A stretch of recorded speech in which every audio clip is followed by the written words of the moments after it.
Mike's hot. The mics are hot. Who was that then? Was it Deering? Mike's hot. Thank you for watching the Barry Beat podcast live, streaming live from 802 Scoop and filmed live right here in the Inside Scoop studio. With us tonight, we have Jeff Bergeron. How you doing, Jeff? Good, Michael. How are you? I can't complain too much. It just dawned on me that my little screen thingies are not Barry Beat. Oh, boy. I know. That's not okay. So we wanted to have Jeff come in and, he's running unopposed, which is a wonderful feeling. I've felt that multiple times until I wasn't. But you're running unopposed. For Ward 2, and we certainly still feel that it's important that people know who you are, what you represent, how you are going to represent Ward 2, which Sure. is my favorite ward, of course.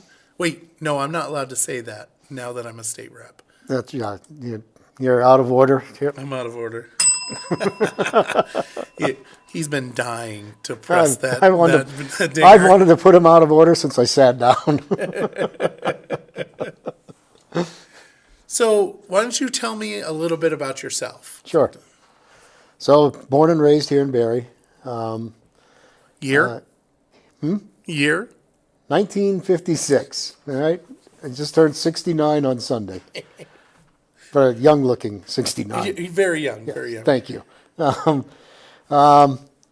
I graduated from Spalding High School. I attended Castleton University, did not finish school. Went into the workforce. My first real big job was I worked for Capital City Press up in Berlin for 30 years before they were bought out and moved away. Then from there, I did a stint with Hull Printing, and that was for about a year, and then it was off to the city. They had the opening for the facilities director, and I jumped on it and did almost 17 years working for the city of Barrie.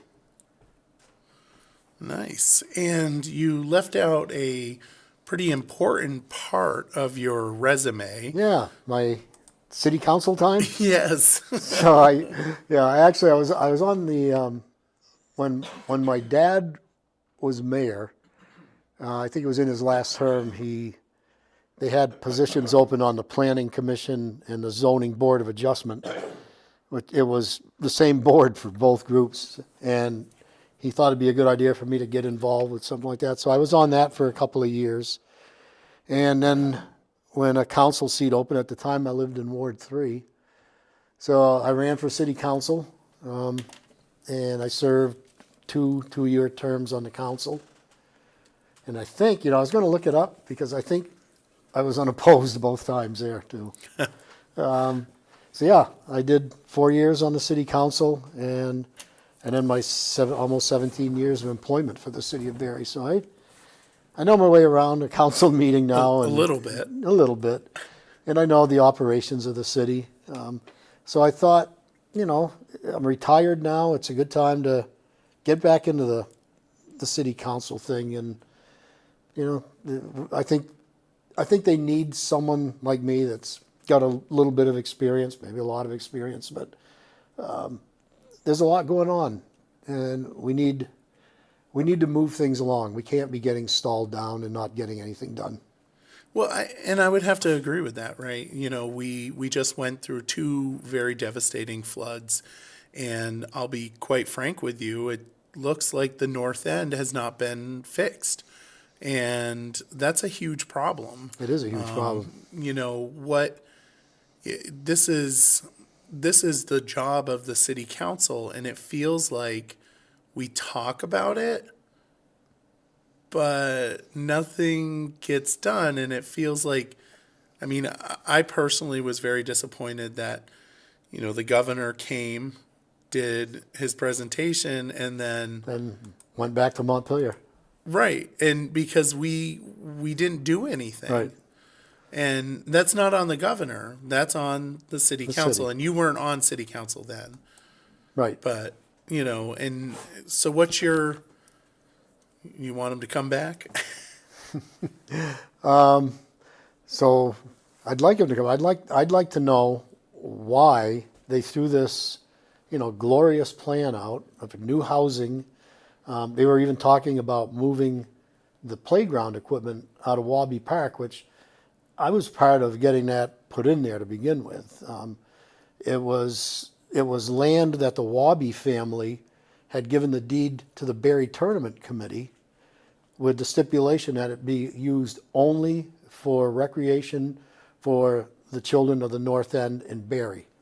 And now they're talking about taking that equipment out, building an apartment house there, which is okay if you're going to reuse the equipment, which I was told that's in the plan. It's going to go in one of those open areas back towards probably 2nd Street or 3rd Street. But yeah, I saw that plan, and at first I was a little skeptical about it, especially because of taking out a playground, because we fought hard to get new playgrounds in every area of the city, and especially the North End, because they don't have a lot down in the North End. So I'd like to see where they are with that, and is it going to work? You got people that aren't even sure what's going to happen to their houses down there. Yeah. Yeah. No, it's very sad. It still, it still looks like It looks like the flood was just a week ago. Yeah. In all reality, there's been no movement. I know there was some buildings on 1st and 2nd Street that looked like they had some work done, but it's the rest of the way down from like 3rd Street to 6th Street. It looks like the flood was just like a few days ago. Yeah, unfortunately. Well, hopefully you can, if things change on this council, hopefully things can get done. And, significant change will happen. So you mentioned that you were raised here. Yeah. So where did you live?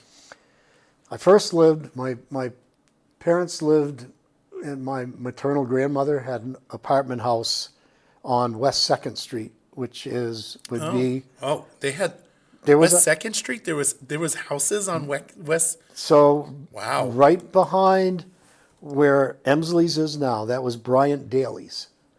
And it was like a big plumbing. It was kind of a plumbing store, but they sold all kinds of stuff. I mean, my brothers and I, that's where we'd go and buy the Christmas presents for our parents. It took up that space where Emsley's is now, Morse Block Deli. That was one big business. Oh, West 2nd Street? Yeah, West 2nd Street is Oh, between where Emsley's is now and what was the country house. Yeah, there was 2 buildings there. My grandmother's 2-apartment building and then a single family house next to that.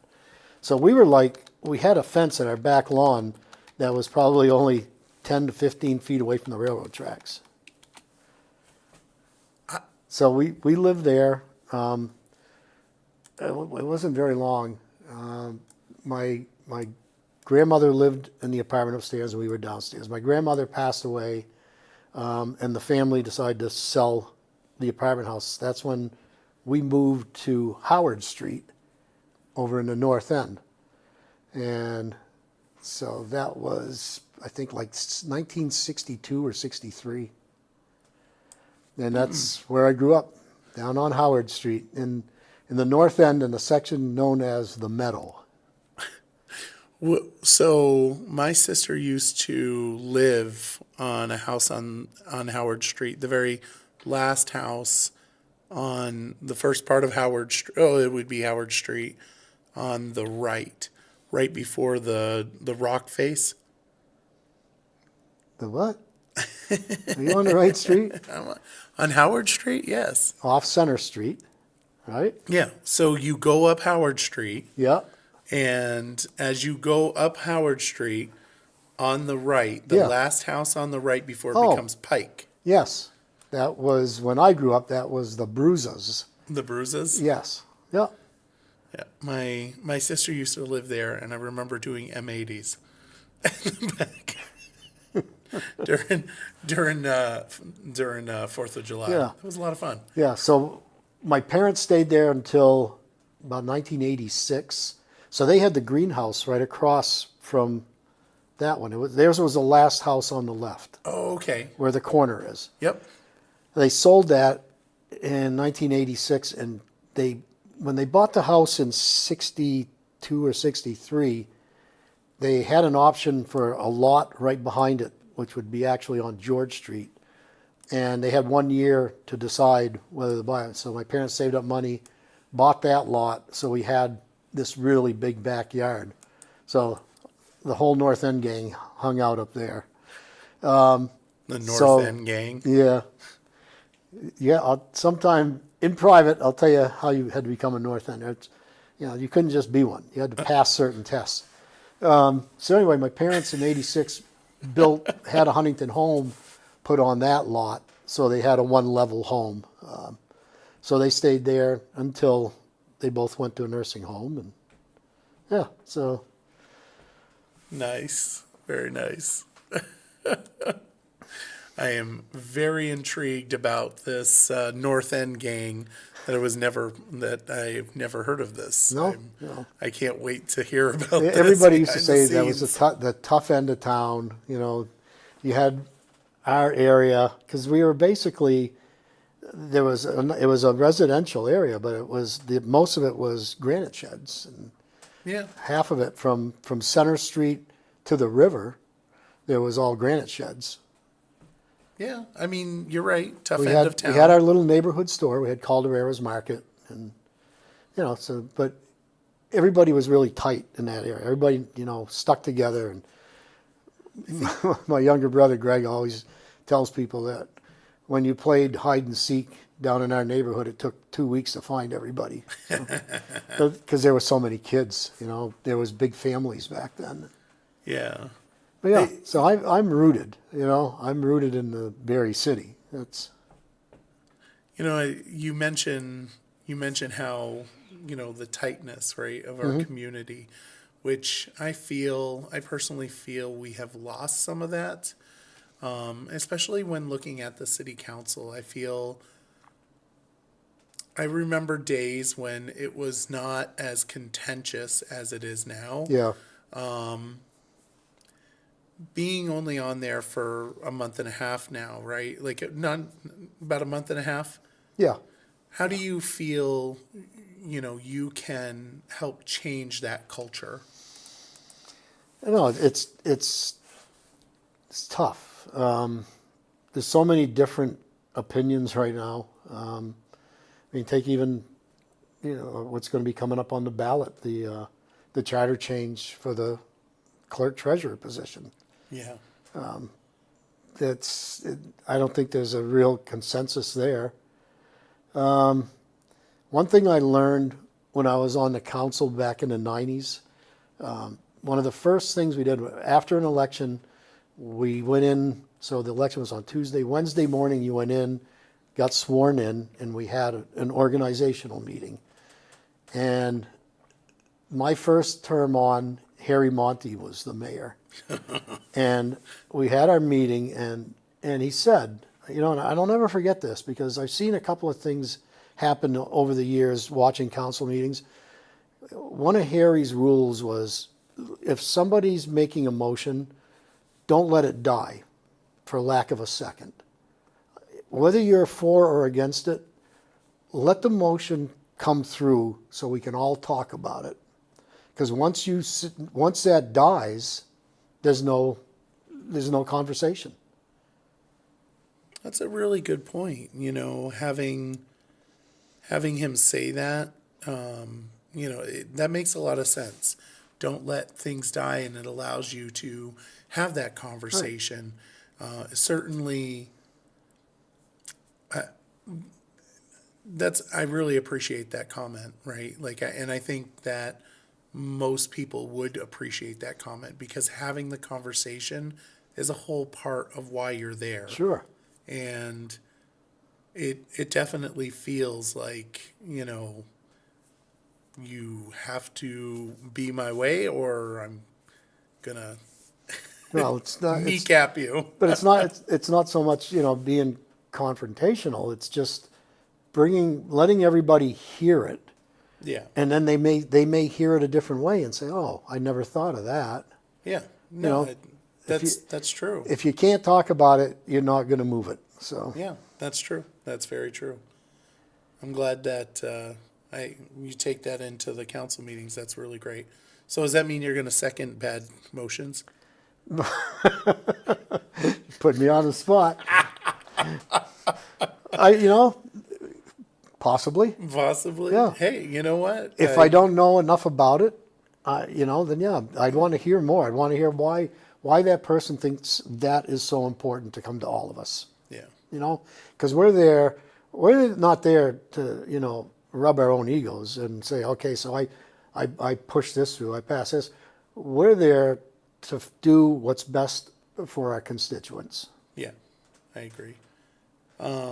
You brought up the charter changes, and specifically, I think of the clerk's position.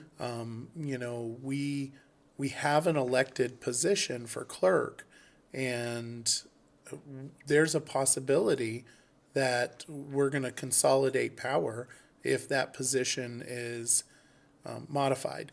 I kind of I just led on that question. I do apologize. That's all right. I'll let you speak on it. Yeah, I'm all for the clerk treasurer position being elected, but I voted to put it on the ballot, and for the same reason I think Mr. Lozon did. Let the people decide. I don't like it when things get pushed through, and they don't get it. The people don't get a chance. If the clerk's not doing a good job, the people are going to let them know, when they come to vote in 2 years. Yeah, that's exactly. Yeah. We had a city clerk treasurer quite a few years back that had some issues, and the council at the time, they knew they couldn't let that person go, but it was, just through discussions at meetings, at council meetings, and bringing things out, the people took care of it. The guy was not reelected, so. Yeah. And that's one way to take care of the problem is that you do a poor job, you're out. Right. Yeah. Yeah. No, I appreciate that. What's your thoughts on the budget this year? It's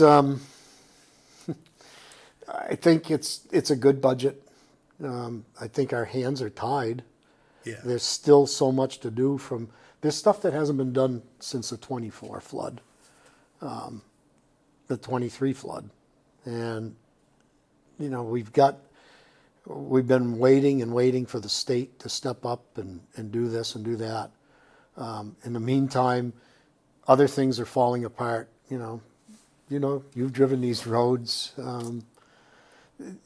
I think it's a good budget, and I hope to heck it passes. I know that the percentage is a little high, correct? It is. The tax increase. It is. Yeah. But, we looked too. I mean, there's been some cuts. I think the cemetery, they ended up cutting one part-time position. Whether they can keep up with everything, because I thought we were kind of shorthanded back when I was still there. But I guess they'll figure out a way to get everything done. But yeah, I don't think we could have cut it down any more than we did. Yeah. If you had a magic wand, the wish, the Aladdin's lamp, what would your wish be to make one change in Barrie? What would that be? I'd like to see a more vibrant downtown. You know, I'll tell you right out, I support getting rid of the Newberry building. I think we need something, you know, a new building there, something with a good retail ground floor, probably maybe office spaces, mixed office spaces, or just office spaces on the second floor, and if you're going up a third floor, some type of affordable housing. But we need more vibrant businesses on Main Street. You know, it's not the Main Street I grew up with. That Main Street was busy. It was busy all the time. Stores didn't close at 5 o'clock. Stores usually stayed open till 6, sometimes 7 o'clock. Holidays, Christmas season, they were open till 9 o'clock. And on Fridays, you know, the streets were buzzing with people, with shopping. And problem too is people are afraid to go downtown now at night. You know, that's something I'm sure we'll talk about. Yeah. But yeah, I'd like to see like a good clothing store on Main Street, like we used to have Harvard's and Rogers. There's, I'll say, I always give a lot of credit to Bob and Linda Nelson. What they've done over there is just amazing. Yeah. It's kind of my favorite store to shop in. Well, I mean, I saw Bob on Saturday, and you know, in talking to him, I was like, you can't walk 5 feet without somebody saying, "Can I help you?" Yeah. And you don't get that service anywhere. No. I've never. I used to work for Walmart, and I remember that was 25 years ago when I worked for Walmart, and that was something that we were told to do. I go up to Walmart now, and it's like ghost town, Yeah. and you'll see the people with the blue jackets, and it's still kind of ghost town. Yeah. You know, it's a huge culture shift, and you know, Bob has been able to maintain that. Yeah, no, Well, the other thing with that is you go up to Walmart, it's, you know, these self checkouts. oh yeah, There's no more of this person to person contact, but you go in there. If you go in the store, you're right. You can't go 5 feet if you're just kind of walking around. Someone's right there and they say, "What are you looking for? How can I help you?" You know. it makes a difference. It does. It's a cultural thing that we have lost. Yeah. And, you know, it's not just their store. They've, you know, done some apartments on the upper levels, and they're affordable apartments. And they're very caring people. They care about Barry. Yeah, they do. They definitely do. You know, you made a comment. You said, you know, your wish would to be make Barry vibrant. Mm-hmm. And when I think of vibrancy in Barry, I immediately think of the Barry Partnership.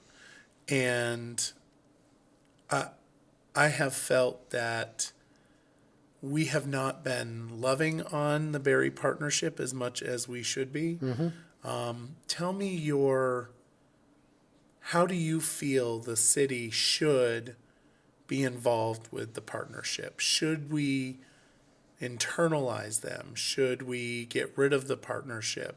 What's your thought process on that? We're not getting rid of the Barry Partnership. If we didn't have the Barry Partnership, our main streets would be more desolate than they are now. When they throw that Heritage Festival, Homecoming Festival, that is such a big boost to our businesses downtown.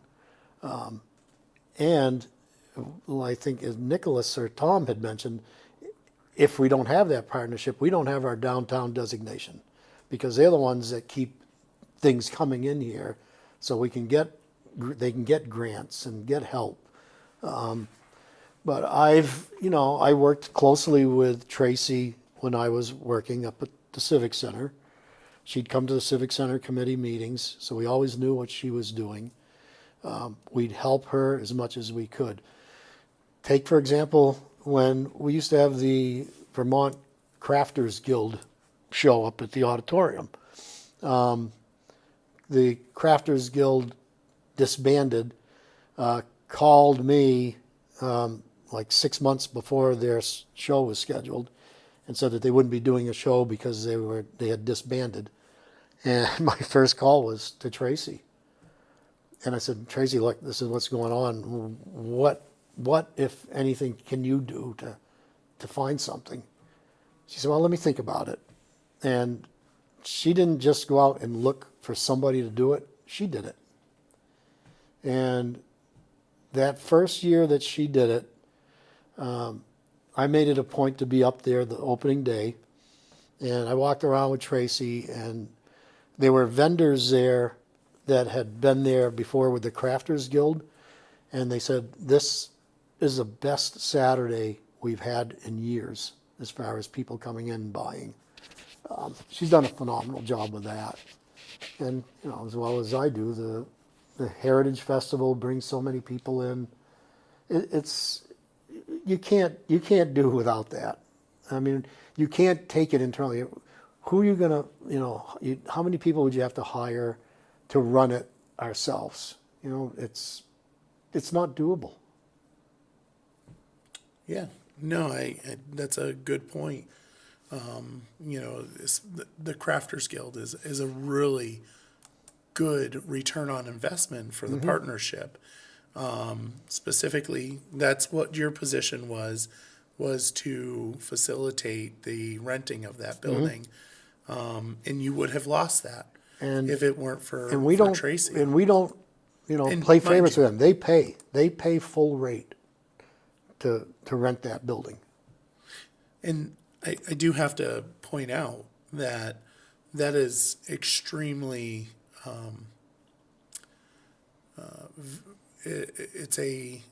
your knowledge of the city allowed you to immediately reach out to Tracy. Yeah. And to save that Crafters Guild.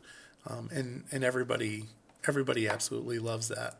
So, as a city resident, thank you, because it's definitely awesome. I get to go up there and I buy antlers for my dog. Yeah. Barb says you got her vote. Thank you, Barb, for letting me put my signs out. No, I think Tracy is the right person to be running that organization. She's a go-getter. I mean, Yeah. everything goes like clockwork with her. She tells us, she would tell my guys, this is what we're going to need. And if we needed help getting people in, she'd find people to come in and help us get stuff done. It's been a good working relationship with the city and the partnership. So here's the question. Have you thought about becoming the council liaison to the partnership? Michael with the tough questions. Well, I probably would for them, yeah. Because I had a really good working relationship with them. Nice. I do want to remind folks that this is an opportunity for you to ask Jeff questions. We do this so that you can have that connection with the community, which it brings transparency into the process, Sure. right? And yeah, so if you have a question, make sure you pop it in the chat, and I will do my best to ask that question. Regarding that, this, one of the things that seems to be a problem within our society is the lack of communication with one another and that face-to-face interaction. How do you want to, or how are you going to break down that barrier of unable to communicate with people, and how can people reach out to you? What steps are you taking to be present? Well, I'll put out my city email. I can give you that right now. It's j.bergeron@berrycity.org. You can email me with questions, concerns. I'll be probably, setting up something here before the May election, have a meet and greet. But yeah, if you email me questions, I'll do my best to answer them all. I think we'll be doing a sine wave up at Youth Triumphant, maybe a couple. But the main thing is you have to vote. You have to vote. In person, early ballot. I actually got mine today in the mail. So that's a big thing. If you don't like what's happening, you can't just blow it off. You got to get out and vote. Exercise your right. Nice. So you're going to be doing a sine wave. Are you going to be at the polls? Oh yeah. I don't work. I'm retired. Every day's Saturday, You're gonna except be up Sunday. there? Except for Sunday. Yeah. Yes. So folks will be able to see you at the polls. Yes. You'll have a couple signs right next to you, and Yep. maybe you'll be in the tent with Raylene with the Only when the hot donuts. dogs are done. Hot dogs. She's doing hot dogs, I guess. Nice. I won't be able to be there. Oh, she said donuts in the morning, then hot dogs. Ooh, donuts. Yeah. The donuts are great. Yeah, she had me at donuts. Yes. Sharon makes the donuts, which is pretty awesome. One of the, we were at an event recently, Raylene and I, and we saw someone approach an elderly gentleman, one who had air, he had a little air oxygen thing, and it's becoming a problem in our community. I was there that And night.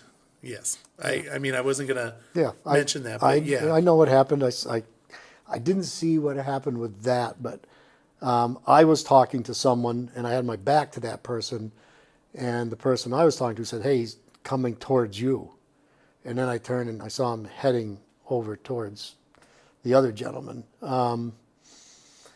That's really concerning. People don't feel safe being out. I've heard of other people that have had night meetings, and they're very leery about having night meetings because they got to walk to their car by themselves, or even if they go out with a couple of people, that these people, these panhandlers, are very aggressive. And, I hate to say it, but somebody's going to get hurt. And I don't want it to be, an elderly person with an oxygen tank. That really got to me. So one of my things I'm going to be big on is cameras. More downtown patrolling, but cameras. I know people say, it's not right for an innocent person to be concerned that they're on a camera. Well, if you're not doing anything wrong, then you have no reason to be worried about being on a camera. There's just so much of that going on now. It's a whole different world than when I was 15 or 16 and you could walk up Main Street and not be bothered by people. Yeah, that's too bad. It is sad. I know on the agenda for Tuesday night, Chief Vale will be presenting his camera policy, and I'm not sure yet, but I'm guessing we are probably going to be buying cameras. Really? I've got a pretty good feeling we are. You think the council will support that? I think we can get it through. Good. That's nice.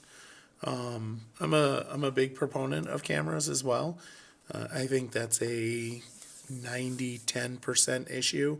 The issue is that the 10% is extremely loud.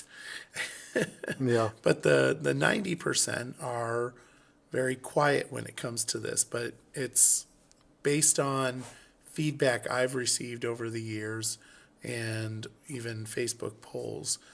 People are very supportive. They understand that you don't have the right to privacy and Right. when you're walking out in the public. It's just not something that, it's not something that you're on recorder every single day, Yeah. So that'll be great. Yeah. And now, where do you see those cameras going? Well, I don't know. Right now, we have the one on City Hall. I wanted some before when I was working. I wanted some up I at know the Civic you did. Center. I think I gave you some, or no, No. it went to No. Bill. Yeah. Yeah. Oh, I don't Yeah. want to talk about this conversation because I think you were upset with me. I've only been upset with you a couple of times. Woof woof. I don't know what you mean by that. That's funny because I had somebody not too long ago tell me that they walked their dog in in Elmwood Cemetery, and I said, you're not supposed to, but there's no way we can really enforce it, and so just pick up after your dog, Raylene. Oh my goodness. I hope she wasn't trying to keep that private. But I think the cameras are necessary at this point. Yeah. Mr. Roos, Eddie Roos, had his place broken into the other night. It's just it's out of control, and we're understaffed in the police force, so they can't be everywhere every minute, and with other eyes on things, I think it'll be a lot better. Yeah. So Chief Vale is going to bring this policy forward. What, since you will have the opportunity to make suggestions on it, and it's my understanding that Vermont law allows for retention. I think it has to be 30 days minimum. Yeah. And then the rest is up. As part of that concern that people have, which I think this is where the concern is that video is going to be around for a long time. What do you see as a reasonable time for video retention? I think 30 days. 30 days? Yeah. We already have cameras up at the pool. Yeah. So, I know some people say, well, we don't have cameras now. Someone made a comment at a meeting that, oh, you have cameras up there, but all they did was catch a bird flying. Not true. We found a couple that had done some vandalism, and they went through the court system. So, Was that the bathrooms? yeah. Yeah. Bathrooms that were designed specifically to avoid vandalism, and they went out of their way to destroy those bathrooms. Very sad. But And- good that it went through the court system. Yeah. Yeah. It's very, very sad. But cameras work, that we never would have known who did that at the pool that time, but the cameras had it. So. Yeah. Good note. So you're suggesting cameras at all the public safety or all the facilities? Is that what you're? I would like to see them on, yeah. I mean, there's stuff that goes on up at the Civic Center complex, at night when there's no one else around. Oh, believe me, I know that's the case because when I was younger, You were one of them? that was one of them. Oh, boy. I went up there. Yeah, absolutely. I the fence at the pool there was far too big for me to jump, but the one in Northfield, not so big. Ah, You never did anything like that, right, oh, Jeff? no. You never. Did you? We're We're not going there, Michael. Oh no, now we're going there. No, we're not. Now we're going there. No, we're not. Give us the goods. Did you No. break into the pool as a kid? Uh-oh. The North Berry pool. Oh, the Northbury pool. Yeah. Oh my goodness. Love it. that was a shorter walk than Yeah, that was a shorter walk. Yeah. Their fence wasn't very high. I think No. the fence was like 4 feet. and the pool itself was only 5 feet deep. so it That's was- true. Yeah. Yeah, that's so sad that we lost that pool. Yeah. You Actually, know, you know what? I was on the council when that happened. I think. Let me think now, because it needed so much work, yeah. and we had no money, so we filled it in and made a basketball court there. It was a basketball court there, which then got torn out to build a fire and police station. Yeah, that is a that north end pool. I mean, I remember growing up going to that pool. It is sad that we lost that. Yeah. But I don't know if it would be as used as it was back then. I don't think it would have. No. No. I mean, the children population has just plummeted. It's the reason why we should do splash pads. I was just going to mention that. See? I still think that was a good idea you had. And, there's still all the piping in place for one next to the bathhouse up at the pool. They should. It's there. should do All the it. piping is there. Just all you got to do is put one in.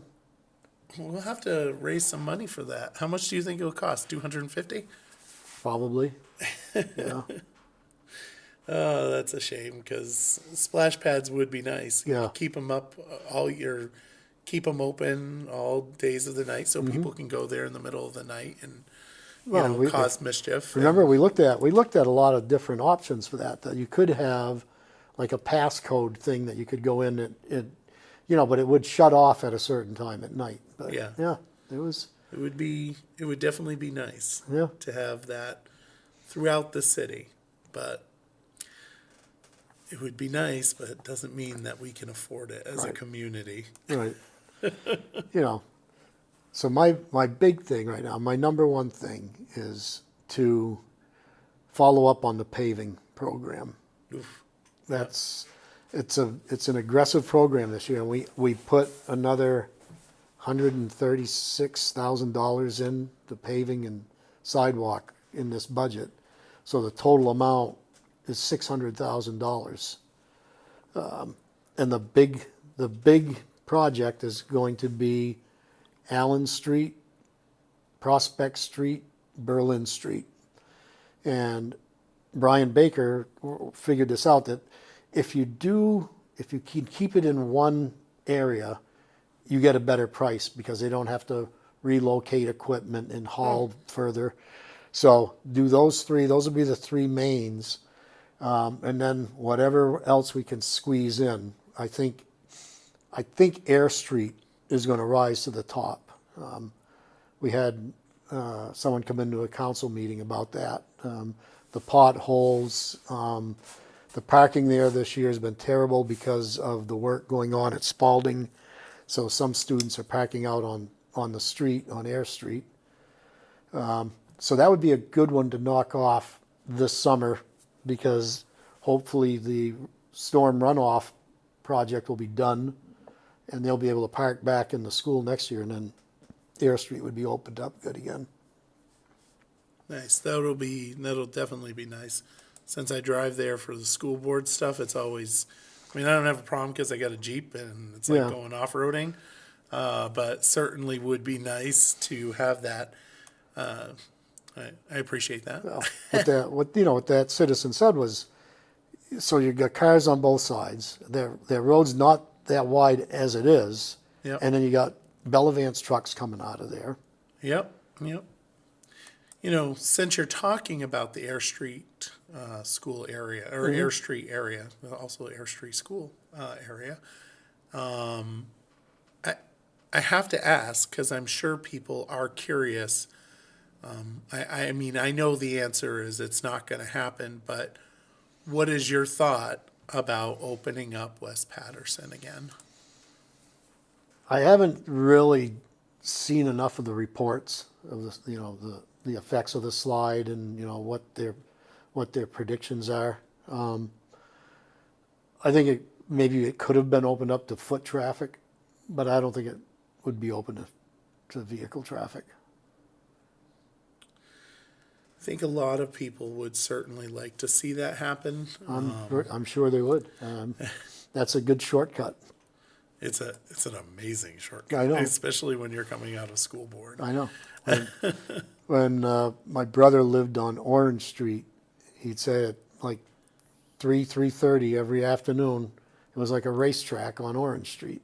Yeah. But I don't know. It probably could be fixed. I know the state fixed that big landslide on Route 2 coming into Plainfield right before Goddard College.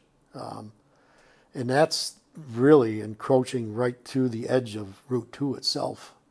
And if you ever get a chance, you're not supposed to pull over and look, but that does that now and then. For folks that don't know, there was this weird noise coming from the ceiling. It sounded like somebody was breaking in or something. It probably could be fixed, but again, who's going to pay for it? Yeah, and I think that's the biggest problem is there's just not enough money to do what we need done. Right. I think since we're talking about flood, because that was a product of flood, I have to ask your thoughts on the Berlin Street Bridge. It certainly has got lots of people, including myself, got my Sure. Feathers So ruffled. I think before we do anything, I think we need to do a really good traffic. I don't know what you call it. Traffic Analysis. count. Oh, Yeah. traffic And study. yeah.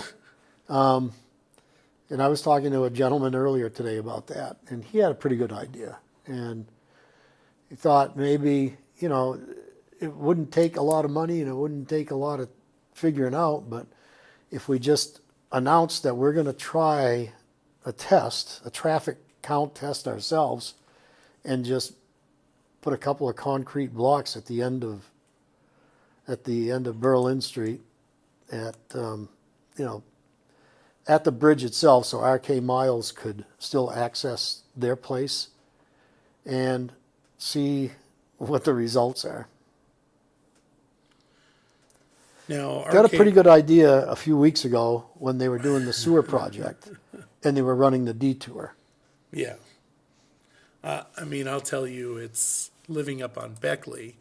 It's a pain when I can't access that bridge because I'm going to You're Montpelier going to Montpelier. when I work at National Life and when I work at. So you have to come down, take a left, then take a right on to Blackwell, then a right on to Smith Street, Correct. and then a left on to Berlin, and then you're on. But Yeah, it's. or go down to.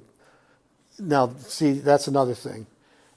If you're going to be moving traffic off of that area, something needs to be done with the four-way intersection at 62 and Maple Avenue and North Main Street. Yeah. There was a T-bone there the other day, but the way, and I talked about this with Steve McKenzie when he was city manager, when they redid that intersection, the way those lights are set up, you've got that left-hand turn that's supposed to be, I guess, by itself, but you've got left and straight. So if you're on Maple Avenue and you're in that left lane, you Yep. have to either turn left or go straight, and then the right-hand lane is right turn only. It should be the other way around. That lane in the left should be left turn only, and then straight and right on the right-hand side. Oh, okay. Yep. Yeah, I would agree with you on that. I So would totally agree with because that. 'Cause that light causes a bottleneck right there. It does. It definitely does. And it should be, if you're coming down Maple, it should be you could go left or you could go right or you could go straight. Yeah. Because it has 2 lanes. Yeah. Definitely not for coming down Route 64 or the Beltline. Yeah. Yeah, no, that's a good point. I think that's a very smart Well, yeah, move. that's all part of doing a good traffic study. Yeah. You're creating a jam up down another end. So Judy Copping says, don't make a decision that in 10 years we will regret. And I completely agree with that. And she also says, take out the trestle, right? Which, well, that's a given. that's a done deal right now. Yeah. But it doesn't mean it's going to remain gone, because the railroad still has plans to put a new trestle in. You know, if they've got so much money, the railroad has so much money, maybe they should consider, doing something else with it. So, It's such a waste of money to serve one customer. to serve one customer Yeah. that doesn't use it currently, correct? Correct. Yeah, that's real smart. Yeah. That's super awesome. And on top of that, sorry, can't let go. Is that person applying for a buyout? That I don't know. I don't know. Because he's right down on the edge. Yeah. Yeah. Yeah, no, that's stupid, but that's okay. And Oh, no, he's not. No. He wouldn't be applying for a buyout because that's on the other side of the river. Yep. Yep. So, Yeah, that's right. He's back. yeah, okay, never mind. I was thinking incorrectly. And it was mentioned a few weeks back at one of the meetings. So RK Miles is for sale. They are moving to Berlin. Which is super sad. Who's going to buy that piece of property, and it floods? So maybe it gets turned over to the state, the city, the railroad, and then I think Amy Galford lives down on Foss Street. She mentioned this at one of the meetings, that if that happens, see, the reason you can't raise that bridge is you don't have enough setback because of the railroad tracks. But if RK Miles moves out, you get the railroad to move that track closer to North Main Street. Yep. Maybe you can get what you need. Or, you rebuild a bridge like the Granite Street Bridge, where all your structure is on top, not underneath. Yeah. I mean, that certainly is something you got to do. That's right. I remember that bridge being fixed. I mean, that was what, 20 years ago? God, 30? yeah, at least 20. Yeah, I do remember that. It was an old metal bridge. It was, and it had the Granite Street Bridge is still like that. They rebuilt that one like that. Yeah, but it was brown when I remember it. Yeah. Well, we used to go up and climb up the tops on both of them. We used to do it, all the bridges. The North End gang used to North do End that. Gang. It's one of the tests you had to pass. If you couldn't do it, you weren't going to be a true North End Gang member. Let me guess. You also had to walk across the trestle. Yep. There was so now you're getting me going here. So where the Route 62 comes down and you got the turn and the river's there, there was a railroad bridge there. And you had to climb up on top of it. You had to climb on top of that one, the one on Granite Street, and the one on Blackwell. You had to do all 3 of those. We had a rope swing that went across the river. You had to do that. There was a 30, or no, it was more than that. There was this huge derrick right in the middle of the granite yards down there where Bellavance Trucking is now. It was billet-doux granite. And they had one of those probably like 50, 60-foot derrick posts, the mast that the derrick ran off. And it had the rungs, so you could climb it. You had to climb up to the top, sit on the top, count to 10, and then come back down without falling and getting killed. And then there was another one where the guide wires that would hold the mast. So you had to shuffle on that, hold on to it. It's just enough so your feet weren't touching the ground. and 2 or 3 other guys would shake the wire and try to knock you off. You had to hold on. I would not be able to be in this gang. Now you, Certainly not now. But do you remember? Did you ever go over to the granite area where they have the big, the big piles of the granite, big blocks? Climb up on top of them. Oh, yeah. Jump from block to block. yep. I could do that. Oh, yeah. Well, I couldn't do it now. We used to go in, there was one shed, Nativi's. It was a big long one. It burned in like the early 80s. The thing went from Granite Street, River Street, down to the river. And it had an overhead crane in there where the guy would run it, and he'd have the straps to pick up the granite and run it.